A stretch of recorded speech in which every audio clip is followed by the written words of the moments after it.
Selamat datang di YouTube channel KHN Learning. Pada video kali ini kita akan membahas tentang bahasa query terapan. SQL atau struktur query language merupakan bahasa query terapan yang banyak digunakan oleh berbagai DBMS. Diterapkan dalam berbagai development tools dan program aplikasi untuk berinteraksi dengan basis data. Ada dua jenis perintah SQL. Yang pertama ada DDL atau Data Definition Language, yaitu query-query yang digunakan untuk mendefinisikan struktur atau skema basis data. Jadi perintah DDL ini adalah perintah SQL yang berkaitan dengan struktur database atau struktur tabel. Kemudian yang kedua ada DML atau Data Manipulation Language. Ini adalah query-query yang digunakan untuk manajemen data di dalam basis data. Nah, perintah DDL ini adalah perintah SQL yang digunakan berkaitan dengan record atau isi dari tabelnya. Selanjutnya, ini merupakan pengelompokan dari perintah DDL dan DML. Yang pertama, kita akan bahas untuk perintah DDL. Perintah DDL ini terdiri dari create database. Create database ini adalah perintah SQL untuk membuat database baru. Kemudian create table untuk membuat tabel baru. Kemudian create index, ini untuk membuat indeks di dalam suatu tabel. Kemudian create view untuk membuat view. Jadi SQL view ini merupakan tabel virtual ya, atau bukan tabel yang sebenarnya, yang dibuat dari beberapa tabel atau view yang lain. Jadi SQL view ini tidak memiliki data sendiri, tetapi datanya berasal dari tabel-tabel lain yang sudah dibentuk atau sudah dibuat dari query SQL yang telah ditentukan sebelumnya. Nah, SQL view ini dapat digunakan untuk memudahkan dan menyederhanakan data yang ditampilkan. Kemudian, mencegah penampilan data yang penting dengan menyembunyikan nama kolomnya. Itu merupakan penjelasan dari SQL view. Kemudian di sini ada drop database, ini untuk menghapus database. Kemudian drop table untuk menghapus table. Kemudian drop index untuk menghapus indeks di dalam suatu tabel jika kita membuat indeks. Kemudian drop view untuk menghapus tadi pembuatan tabel virtual. Kemudian di sini ada perintah alter table. Alter table ini fungsinya untuk merubah struktur table. Misalkan kita ingin menambahkan field di dalam satu table atau kita ingin merubah size dari field. Kemudian kita juga bisa menghapus field di dalam suatu database. Nah, itu merupakan jenis-jenis perintah SQL yang termasuk ke dalam perintah DDL. Kemudian selanjutnya yang termasuk ke dalam perintah DML, di sini ada insert ya. Jadi insert ini digunakan untuk menambahkan record atau data baru ke dalam sebuah tabel. Kemudian ada perintah select. Select ini adalah perintah SQL untuk menampilkan data. Kemudian update. Ini adalah perintah SQL yang digunakan untuk mengubah nilai atribut atau merubah record di dalam sebuah tabel. Kemudian ada perintah delete. Delete di sini adalah perintah SQL yang digunakan untuk menghapus record di dalam suatu tabel. Selanjutnya, pengelompokan SQL untuk data akses. Di sini ada perintah grant dan revoke. Kemudian data integrity, ini ada perintah recovery atau recover table. Kemudian auxiliary, di sini ada perintah SQL select into out file, kemudian load dan juga rename tabel. Nah, dari semua perintah-perintah DDL, DML, data access, data integrity, dan auxiliary yang kita bahas, kita akan coba membuat contoh-contoh perintahnya menggunakan studi kasus yang nantinya pengerjaan studi kasusnya akan kita kerjakan pada command prompt. Contoh yang pertama, kita akan coba menjalankan perintah-perintah DDL, dimulai dari pembuatan database baru yang akan kita kerjakan di command prompt. Perintah-perintah DDL itu merupakan kumpulan perintah atau query SQL yang digunakan untuk membuat, merubah, serta dapat juga menghapus suatu struktur dan definisi tipe data dari objek-objek, seperti tabel yang ada pada suatu database. Jadi singkatnya, perintah-perintah DDL ini digunakan untuk membuat, merubah, dan juga dapat menghapus struktur dari tabel di dalam suatu database. Nantinya kita akan coba melakukan atau menjelaskan pembahasan perintah-perintah DDL dengan mempraktekkan pembuatan database. Nanti kita akan membuat database rental komik, dan juga di dalam database rental komik kita akan membuat 3 tabel. Sekarang kita akan coba menggunakan perintah-perintah DDL atau Data Definition Language. Untuk perintah yang pertama, kita akan membuat 2 database menggunakan perintah create database. Tapi sebelum kita membuat database-nya, kita masuk dulu ke local disk C. Kemudian kita masuk ke MariaDB-nya dengan mengetikkan script exam _MySQL _bin _mysql.exe. Kemudian kita masuk ke usernya root. Untuk passwordnya atau minp-nya langsung di-enter saja 2 kali. Sekarang kita sudah masuk ke dalam MariaDB.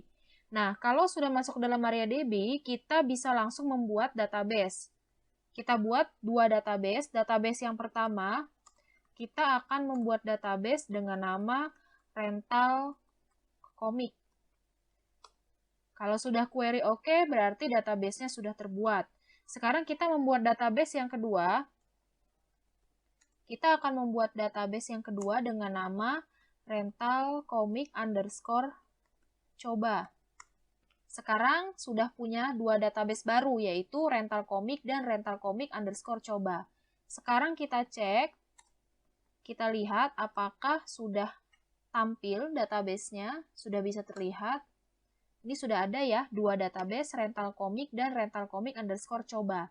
Nah, sekarang kita akan coba menjalankan perintah untuk menghapus database. Kita akan hapus 1 database, yaitu database yang kedua, rental komik underscore coba. Untuk menghapus database, kita bisa gunakan perintah drop spasi database, spasi nama database yang ingin dihapus, yaitu rental komik underscore coba.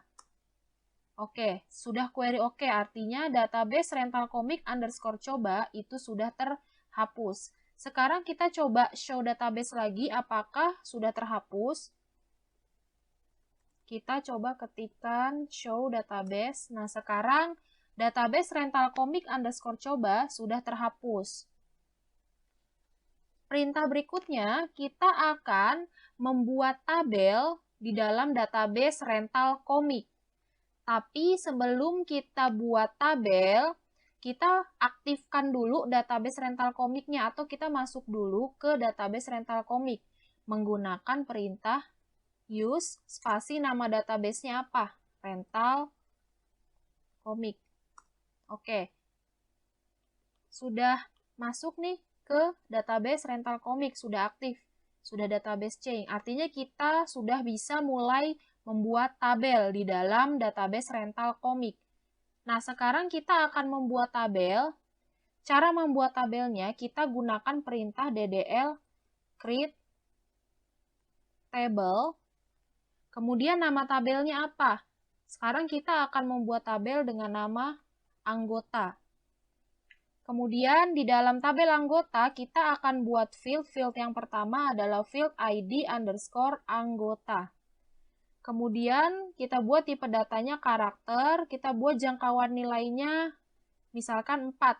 Jadi jangkauan nilai itu bisa kalian buat atau bisa kalian rubah sesuai dengan kebutuhannya. Kebutuhannya jangkauannya berapa. Jadi kalau kalian mau ubah, misalkan 4 mau kalian buat jadi 6, itu boleh. Selanjutnya, kita buat field ID anggota, kita buat keterangannya not null. Not null itu artinya adalah bahwa ini adalah validasi. Jadi di validasi field ID anggota itu isi recordnya tidak boleh kosong datanya. Jadi validasinya menggunakan not null.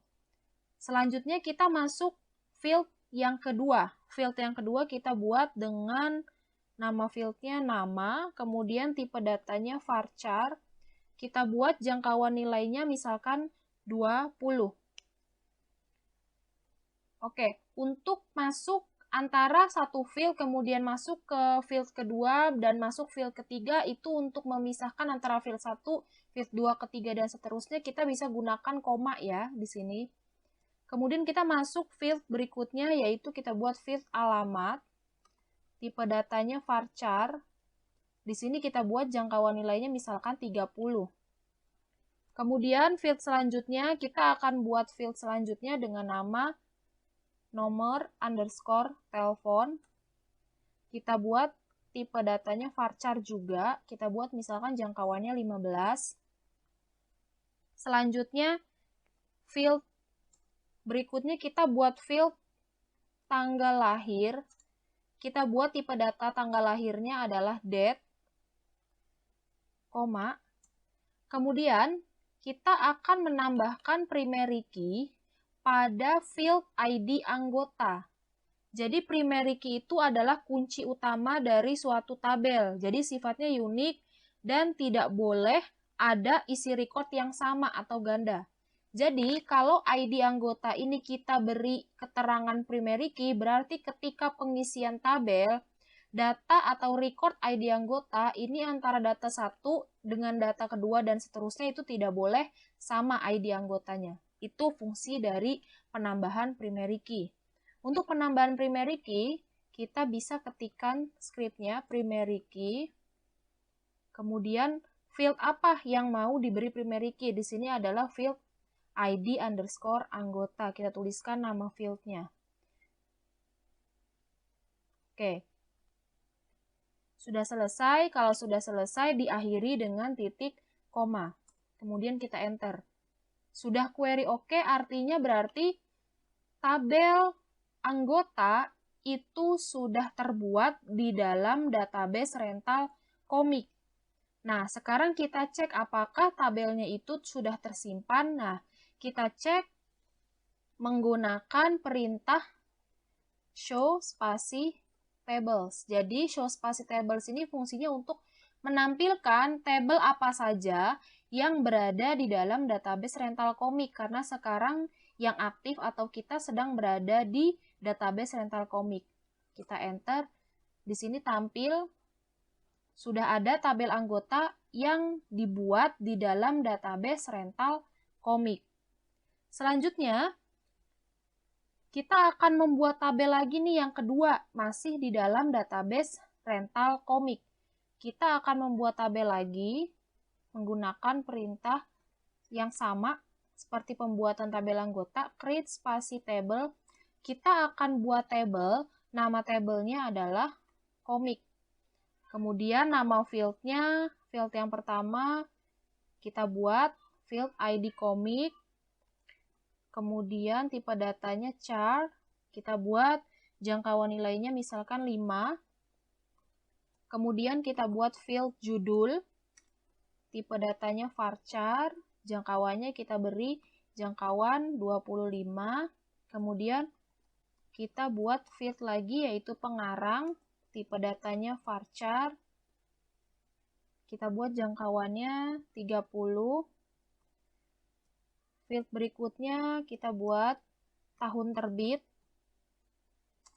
Tipe datanya year. Kemudian selanjutnya kita buat lagi field jenis komik. Tipe datanya varchar. Karakternya atau jangkauan nilainya 15. Kemudian sekarang kita tambahkan primary key pada field ID komik. Caranya sama seperti tadi ketika pembuatan tabel anggota. Kita ketikkan saja di sini primary key. Kemudian nama fieldnya apa? Yaitu ID komik atau ID underscore komik. Kemudian tutup kurung, diakhiri dengan titik koma. Sudah query oke, berarti artinya tabel komik sudah terbuat. Berarti sekarang di dalam database rental komik itu ada dua tabel. Yang pertama adalah tabel anggota, yang kedua adalah tabel komik. Nah, sekarang kita akan membuat tabel ketiga, masih di dalam database rental komik. Kita akan membuat tabel ketiga, nama tabelnya adalah pinjam. Kemudian kita buat fieldnya nomor pinjam, tipe datanya kita buat integer, jangkauannya 4. Integer itu bilangan untuk menyatakan tipe data. Integer itu adalah tipe data yang menyatakan bilangan atau numerik. Selanjutnya, field yang kedua, kita buat field ID anggota. ID anggotanya disesuaikan dengan yang tadi. Di dalam tabel anggota itu ada field ID anggota, kita samakan penulisan nama fieldnya karena ini berelasi antara tabel pinjam dengan tabel anggota itu berelasi. Di sini ada field ID anggota, kita samakan penulisan, tipe data, dan jangkauan nilainya dengan ID anggota yang ada di dalam tabel anggota. Kita lanjutkan, kita ketikkan field ID anggota, kemudian kita relasikan juga dengan tabel komik. Primary key-nya adalah ID komik.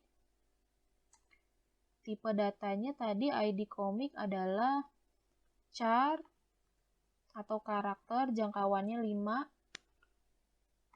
Kemudian kita buat field lagi baru, field jumlah, tipe datanya integer, jangkauannya 2. Oke. Sekarang sudah selesai, ada 4 field di dalam tabel pinjam.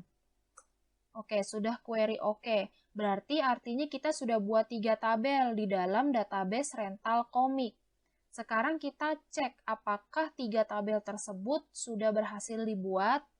Kita cek menggunakan perintah tables atau show spasi tables. Oke, sudah masuk. Ada 3 tabel di dalam database rental komik. Tabel yang pertama anggota, tabel yang kedua komik, dan tabel yang ketiga adalah tabel pinjam. Selanjutnya, kita akan coba membuka atau menampilkan struktur dari masing-masing tabel. Caranya kita bisa ketikkan script atau perintah DDL dex spasi nama tabelnya apa yang mau kita lihat. Kita coba melihat deskripsi tabel anggota. Kita ketikkan dex spasi anggota, kemudian titik koma. Ini adalah struktur dari tabel anggota. Kemudian kita coba lihat struktur dari tabel komik. Kemudian selanjutnya kita coba lihat juga struktur dari tabel pinjam. Ini adalah struktur tabel dari masing-masing tabel, ada anggota, komik, dan juga pinjam. Ini adalah fieldnya, tipe data, dan juga keterangan dari masing-masing tabel. Berikutnya, kita akan coba menghapus primary key pada tabel anggota. Tadi kan di dalam tabel anggota kita buat primary key di sini, yaitu field ID anggota. Kita akan coba hapus primary key-nya dengan menggunakan perintah DDL alter spasi table. Spasi nama tabelnya apa yang mau dihapus primary key-nya, yaitu table atau tabel anggota. Kita ketikkan nama tabelnya anggota. Kemudian kita gunakan perintah untuk menghapusnya menggunakan drop. Kemudian spasi primary key. Jangan lupa diakhiri dengan titik koma kalau sudah di enter. Sudah query oke, berarti artinya tabel anggota primary key-nya sudah dihapus. Berarti tidak ada primary key di dalam tabel anggota. Sekarang kita coba cek lagi, kita buka lagi struktur tabel anggotanya. Apakah sudah terhapus primary key-nya? Oke, kita lihat perubahannya di sini sudah tidak ada lagi primary key. Jadi, untuk menghapus primary key pada field di dalam sebuah tabel, kita bisa gunakan perintah DDL alter table, nama tabelnya apa, kemudian perintah untuk menghapusnya yaitu drop spasi primary key. Selanjutnya, kita akan menjalankan perintah DDL berikutnya, yaitu kita akan coba menambahkan field baru pada tabel anggota. Ya, Jadi untuk menambahkan field baru, kita bisa gunakan perintah alter, spasi table, spasi nama tabelnya apa, kemudian kita ketikkan perintah add, kemudian yang mau kita tambahkan nama field barunya apa. Di sini kita akan tambahkan field tanggal underscore daftar, kemudian tipe datanya adalah date. Jangan lupa diakhiri dengan titik koma dan kita enter. Sekarang kita coba cek apakah field tanggal daftar itu sudah masuk ke dalam tabel anggota. Kita cek lagi struktur tabel anggota. Oke, di sini sudah masuk field tanggal daftar di dalam tabel anggota, berarti field barunya sudah bertambah.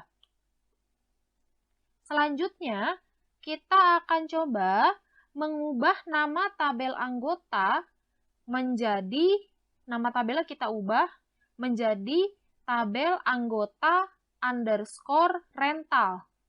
Untuk merubah nama tabel, kita bisa gunakan perintah rename spasi table, kemudian spasi nama tabel yang mau diubah apa, kemudian to, kemudian spasi nama tabel barunya apa. Kita akan rubah nama tabelnya menjadi anggota underscore rental. Kalau sudah diakhiri dengan titik koma dan kita enter. Sekarang tabel anggota, nama tabelnya sudah berubah menjadi anggota underscore rental. Untuk membuktikannya, kita bisa cek menggunakan perintah show tables. Nah, di sini sudah berubah. Yang tadinya tabelnya adalah tabel anggota, sekarang nama tabelnya adalah anggota underscore rental.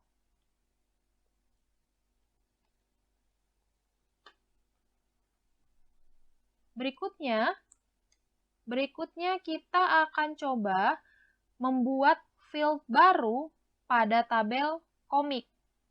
Ya, caranya sama seperti tadi menambahkan field baru pada tabel anggota, kita gunakan perintah alter spasi table, lalu nama tabelnya apa, yaitu komik. Kemudian add, nama field barunya apa, kita akan menambahkan field baru dengan nama status, kemudian tipe datanya varchar, jangkauannya adalah 10. Sudah query oke. Nah, sekarang kita cek struktur dari tabel komik. Menggunakan perintah des spasi komik. Sudah bertambah fieldnya, field barunya yaitu status. Berikutnya, kita cek kembali struktur dari tabel pinjam. Di dalam tabel pinjam itu ada 4 field dan tidak ada primary key-nya. Nah, sekarang kita akan coba buat primary key pada field nomor pinjam. Jadi misalkan ketika kalian membuat sebuah tabel, terus kalian lupa menambahkan primary key-nya atau script primary key-nya, nah kita bisa gunakan perintah DDL dengan menggunakan perintah alter spasi table, kemudian nama tabelnya apa, pinjam, kemudian di add primary key, kemudian nama fieldnya apa yang mau diberi primary key. Jadi kita tuliskan nama fieldnya nomor underscore pinjam. Kalau sudah di enter, sudah query oke. Sekarang kita cek lagi apakah field nomor pinjam itu sudah menjadi primary key. Kita cek di sini sudah masuk ya, artinya field nomor pinjam itu dijadikan primary key. Selanjutnya, kita akan coba merubah nama tabel pinjam menjadi tabel transaksi. Kita akan coba ganti namanya menggunakan perintah rename spasi table, kemudian nama tabel awalnya yaitu pinjam, kemudian spasi to, kemudian nama tabelnya mau diganti menjadi apa? Kita ganti menjadi tabel transaksi, nama tabel barunya. Kalau sudah di enter. Sekarang kita akan coba cek kembali apakah tabel pinjam namanya berubah menjadi transaksi. Kita coba cek, kita coba tampilkan tablesnya, semua tables yang ada di dalam database rental komik. Di sini sudah berubah ya. Yang awalnya adalah nama tabelnya pinjam, sudah berubah menjadi transaksi. Selanjutnya, tadi kan kita menghapus primary key pada tabel anggota. Sekarang kita tambahkan lagi primary key-nya. Sebelum kita tambahkan primary key, kita cek dulu struktur dari tabel anggota atau anggota underscore rental, karena kan tadi nama tabelnya sudah diganti ya, yang tadinya tabel anggota, nama tabelnya diganti menjadi anggota underscore rental. Di sini kita bisa lihat nama-nama fieldnya. Nah, sekarang kita akan menambahkan primary key, yaitu kita akan buat primary key-nya di field ID anggota.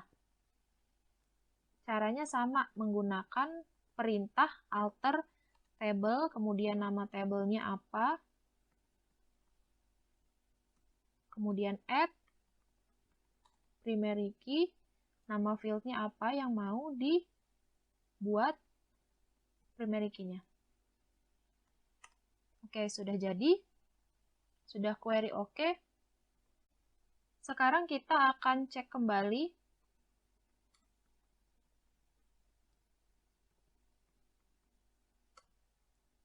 Untuk field ID anggota, pada tabel anggota underscore rental itu sudah ada primary key-nya. Ya. Berikutnya, kita akan coba menghapus field yang ada di tabel komik. Kita coba buka dulu deskripsi atau struktur tabel komiknya. Kita akan coba menghapus field jenis komik dengan menggunakan perintah ddl alter spasi table, lalu nama tabelnya komik, kemudian kita gunakan perintah drop untuk menghapusnya, kemudian kita sebutkan atau kita tuliskan field apa yang mau dihapus. Di sini kita akan menghapus field jenis underscore komik, titik koma, enter. Jadi untuk field jenis komik sudah terhapus. Untuk membuktikannya kita coba lagi buka struktur dari tabel komik. Di sini sudah tidak ada field jenis komik. Selanjutnya, kita akan coba mengganti field yang ada di tabel transaksi. Kita buka dulu struktur atau deskripsi dari tabel transaksinya. Di sini ada field jumlah. Kita akan coba ganti nama field ini, nama field jumlah, menjadi jumlah underscore komik. Kita akan ganti nama fieldnya menggunakan perintah alter spasi table, spasi nama tabelnya apa. Kemudian kita gunakan change untuk merubahnya. Kemudian nama field yang lamanya kita tulis, yaitu jumlah. Di sini kita tulis, kemudian nama field barunya. Jadi nama field jumlah ini mau kita ganti menjadi field apa dengan nama baru. Di sini kita ganti menjadi field jumlah underscore komik atau JML underscore komik. Kemudian tipe datanya integer dan jangkauannya 4. Kalau sudah di enter. Sudah query oke. Kemudian kita cek lagi struktur tabelnya apakah sudah berubah nama fieldnya. Kita cek. Di sini sudah berubah. Yang awalnya nama fieldnya adalah jumlah menjadi JML underscore komik. Selanjutnya, setelah pembahasan contoh perintah-perintah DDL, kita selanjutnya akan coba membuat contoh yang termasuk ke dalam perintah-perintah DML. Jadi berbeda dengan perintah DDL, kalau perintah DDL itu digunakan untuk yang berkaitan dengan struktur database dan juga struktur tabel. Nah, kalau perintah DML itu digunakan untuk yang berkaitan atau untuk mengelola isi data di dalam tabel, seperti menambah record atau menambah isi dari tabel kemudian merubah isi dari tabel, kemudian menghapus isi atau data dari tabel. Itu kita menggunakan perintah DML. Jadi kesimpulannya perbedaan antara perintah DDL dan DML, kalau DDL itu berkaitan dengan struktur database dan struktur tabel, tetapi kalau perintah DML itu berhubungan dengan isi atau data atau record pada tabel. Pertama, kita masuk dulu ke MariaDB-nya. Kemudian setelah masuk di MariaDB, kita akan buat database baru menggunakan perintah DDL, yaitu create spasi database, spasi nama database-nya db_dml_lanjutan. Oke, kalau sudah berhasil membuat database-nya, kita aktifkan database-nya atau kita masuk ke database-nya.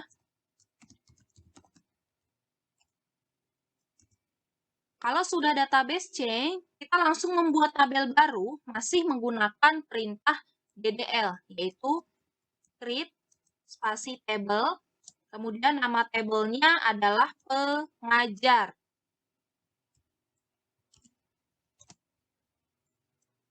Field yang pertama, kita buat nama fieldnya adalah NIP, kemudian tipe datanya karakter, jangkauannya 4, kita beri keterangan not null. Field kedua, nama, tipe datanya varchar, kita beri jangkauan nilainya 40. Kita beri keterangan juga not null. Field ketiga, kota asal, tipe datanya masih menggunakan varchar, jangkauannya kita buat 50. Kemudian kita buat keterangan not null. Field selanjutnya, SKS, tipe datanya integer, jangkauannya 2. Ini juga kita beri keterangan not null. Kemudian, field terakhir, gaji, tipe datanya double. Kita buat keterangan juga not null. Kemudian kita akan buat primary key. Nanti primary key-nya yang dijadikan primary key adalah field NIP. Kalau sudah di enter. Sudah query? Oke. Sekarang kita akan melihat struktur dari tabel pengajar menggunakan perintah dex spasi nama tabelnya yaitu pengajar. Ini sudah jadi, ada 1, 2, 3, 4, 5, ada 5 field.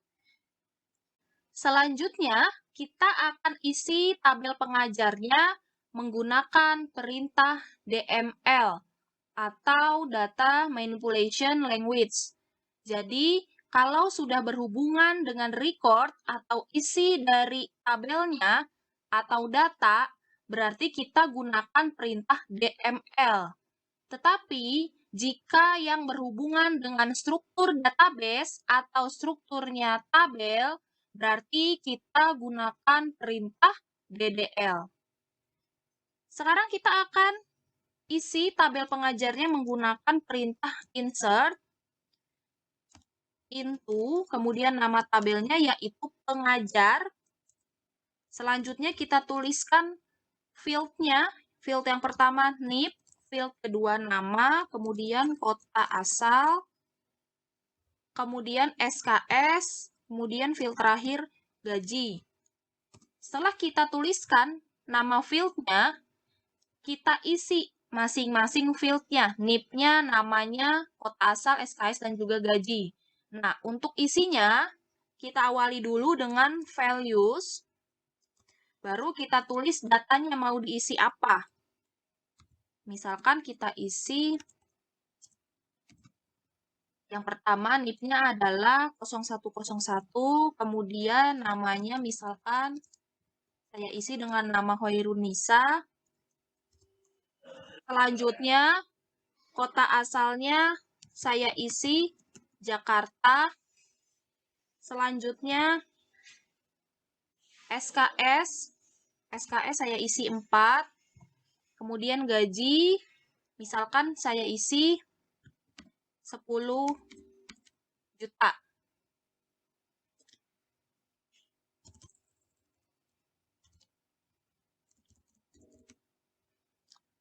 Kalau sudah, tutup kurung. Ini baru data pertama. Misalkan kalian mau buat data lebih dari satu. Kita pakai saja koma, kemudian kita buat data selanjutnya atau data kedua. Misalkan 0102, kemudian namanya Ratu Almaira, kemudian kota asalnya misalkan Jakarta, kemudian SKS-nya 4, dan juga untuk gajinya kita isi misalkan 20 juta. Oke, tutup kurung. Kalau kita sudah masuk ke record terakhir atau data terakhir, misalkan saya hanya ingin mengisi 2 data saja atau 2 record saja, kita bisa akhiri dengan titik koma di sini. Tetapi kalau kita mau buat data selanjutnya atau data ketiga, kita masih menggunakan koma. Nah, sekarang saya hanya ingin mengisinya 2 saja, jadi saya akhiri dengan titik koma. Sudah query oke. Two rows effect. Jadi artinya di sini, ini query-nya sudah benar, script-nya sudah benar, dan ada 2 baris yang sudah terisi atau 2 data di sini. Selanjutnya, saya akan menampilkan data yang sudah saya input tadi, 2 data, menggunakan perintah select all. Jadi bintang ini dibacanya all, select all, artinya semua data akan saya tampilkan, from, kemudian nama tabelnya, pengajar, kemudian di sini saya akan menampilkan seluruh data yang ada di tabel pengajar, kemudian saya ingin mengurutkan gajinya secara descending atau dari yang paling kecil dari yang paling besar ke yang paling kecil menggunakan perintah order by gaji, nama fieldnya, karena saya mau mengurutkan data di gaji, saya mau urutkan secara descending atau dari yang paling besar ke yang paling kecil. Oke, kalau sudah di enter. Maka nanti di sini data yang tampil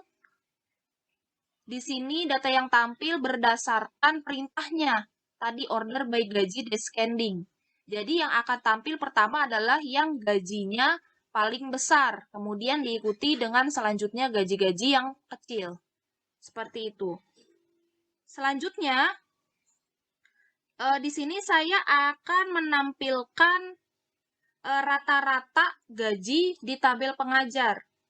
Nah, untuk menampilkan rata-rata gaji, kita bisa gunakan perintah select, kemudian AVG atau average, kemudian nama fieldnya adalah gaji, from, nama tabelnya adalah pengajar.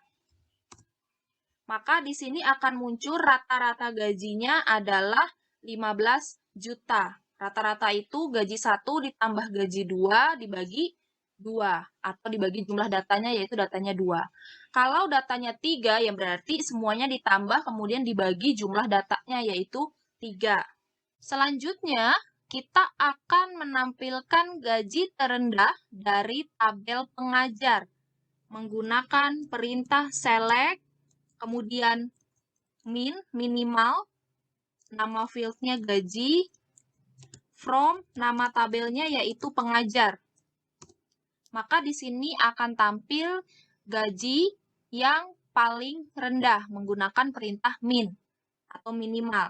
Selanjutnya, kita akan menampilkan jumlah total keseluruhan gaji pada tabel pengajar menggunakan perintah select, kemudian sum, nama fieldnya gaji, from, nama tabelnya pengajar. Oke, di sini sudah tampil jumlah total keseluruhan gaji pada tabel pengajar adalah 30 juta. Kemudian, selanjutnya saya akan menampilkan Saya mau menampilkan jumlah gaji dengan pengajar yang memiliki SKS lebih dari 3 SKS. Tadi kan kita isi datanya semuanya 4 SKS. Tetapi kalau kalian isi salah satu datanya misalkan 2 SKS, berarti nantinya yang akan dijumlahkan yang hanya SKS-nya lebih dari 3. Di sini kita menggunakan perintah select, kemudian sum, kemudian gaji from pengajar.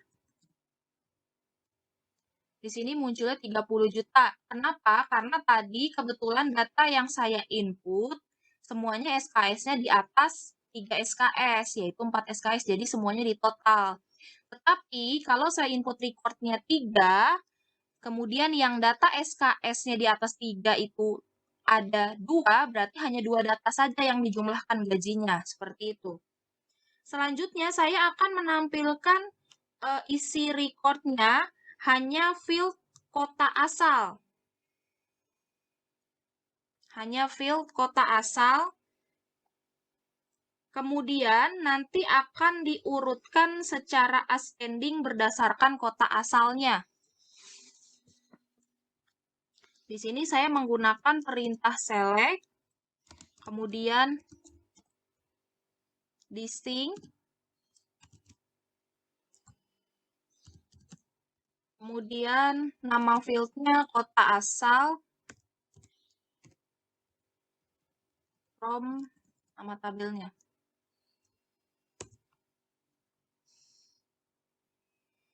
Di sini tampil kota asalnya Jakarta karena dua-duanya tadi saya input Jakarta. Tetapi kalau kalian isi 5 record, kemudian kotaknya berbeda-beda, misalkan 2 record Jakarta, 2 record Bandung, 1 record misalkan Jogja. Nah, nanti yang tampil adalah Jakarta, Bandung, Jogja. Jadi tidak berulang. Yang kota asalnya sama, tampilnya hanya 1 kali. Seperti itu. Selanjutnya, saya akan membuat nama alias field dengan nama rata gaji untuk mencari nilai rata-rata gaji pengajar. Kalau tadi kan kita menampilkan rata-rata gaji pengajar, tetapi tidak menggunakan alias. Nah, sekarang kita gunakan alias field. Jadi alias itu nama field baru untuk menampung si rata-rata gajinya. Masih menggunakan perintah select, kemudian AVG atau average, kemudian nama fieldnya gaji, as, kemudian nama field aliasnya rata underscore gaji from pengajar. Di sini muncul rata-rata gajinya adalah 15 juta, tapi di sini yang muncul bukan seperti tadi average, tapi di sini yang muncul nama aliasnya, karena kita buat nama alias. Kalau tadi kan sebelumnya ketika kita menampilkan rata-rata gaji, yang muncul adalah di sini AVG, kemudian nama fieldnya gaji. Nah, tapi kalau kita membuat nama alias, yang muncul di sini nama aliasnya. Seperti itu. Kemudian, saya akan membuat nama alias untuk tabel pengajar. Jadi, tabel pengajar kita buat nama alias. Nama aliasnya adalah TP. Kemudian, setelah saya mau buat nama alias tabelnya, saya mau menampilkan record atau isi datanya hanya field nama SKS dan gaji. Menggunakan perintah select. Kemudian, nama alias tabelnya di sini TP, kemudian field yang mau saya tampilkan apa? Hanya field nama, kemudian field SKS, kemudian field gaji. From nama tabelnya pengajar, kemudian as, nama alias tabel pengajarnya adalah TP. Jadi di sini field yang ingin saya tampilkan hanya 3, nama, SKS, dan juga gaji dari tabel pengajar. Tetapi tabel pengajarnya saya buat nama aliasnya adalah TP. Jadi sebelum menampilkan atau memanggil nama fieldnya diawali dengan nama aliasnya yaitu TP. Kalau sudah di enter. Kemudian selanjutnya saya akan membuat nama alias lagi, tapi bukan untuk tabel, melainkan untuk field.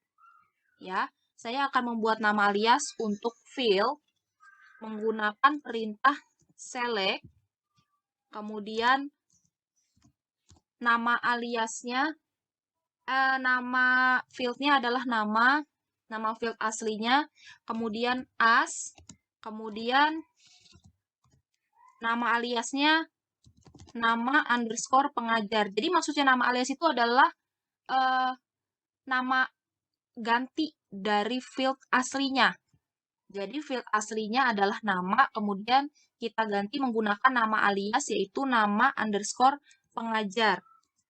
From tabel pengajar. From nama tabelnya. Jadi nama field aslinya kan nama, kemudian saya buat nama alias atau kata ganti atau nama field ganti dari field aslinya nama menjadi nama underscore pengajar. Jadi yang ingin saya tampilkan hanya field nama saja. Tetapi field namanya saya buat alias yaitu nama alias nama underscore pengajar. Kalau sudah di enter. Jadi di sini yang muncul adalah data yang ada di field nama, tapi karena field namanya kita buat kata ganti atau nama alias menjadi nama underscore pengajar, bukan nama lagi yang muncul di sini. Ya, jadi nanti kalau kalian mengerjakan latihan, dibaca latihan soalnya apa? Dia diminta atau tidak untuk membuat alias. Kalau tidak diminta untuk membuat alias, berarti kalian jalankan skripnya dengan tanpa alias. Tapi kalau di soalnya itu minta untuk dibuatkan nama alias, ya berarti kalian tambahkan skrip untuk membuat nama alias. Selanjutnya, saya akan membuat nama alias lagi untuk field SKS. Saya ganti nama fieldnya menjadi jumlah underscore SKS. Masih menggunakan perintah select. Kemudian yang akan saya tampilkan hanya field nama, kemudian gaji, dan juga SKS, hanya 3 field. Tetapi untuk field SKS, saya buat nama fieldnya, saya ganti menjadi jumlah underscore SKS. Nama field SKS-nya saya ganti menggunakan nama alias jumlah underscore SKS. From nama tabelnya yaitu pengajar. Maka di sini yang muncul, ini nama field, ini datanya. Nah, nama fieldnya muncul nama aliasnya, bukan nama field aslinya, karena sudah kita ganti pakai nama alias. Kalau nggak ada nama aliasnya, berarti di sini pakai nama field aslinya, yaitu SKS. Karena kita buat nama alias, jadi yang muncul nama aliasnya. Seperti itu, ya. Selanjutnya, di sini saya buat lagi script select NIP nama, kota asal, kemudian SKS, kemudian gaji. Selanjutnya, di sini saya buat rumus SKS dikali gaji. Kemudian as hasil from pengajar. Nah, coba diperhatikan ini skripnya. Di sini yang ingin kita tampilkan adalah data dari field name, nama, kota asal, SKS, dan gaji. Kemudian kita tambahkan nama field baru. Jadi bukan mengganti nama field. Jadi kita membuat alias untuk membuat field baru. Nanti ada field namanya hasil.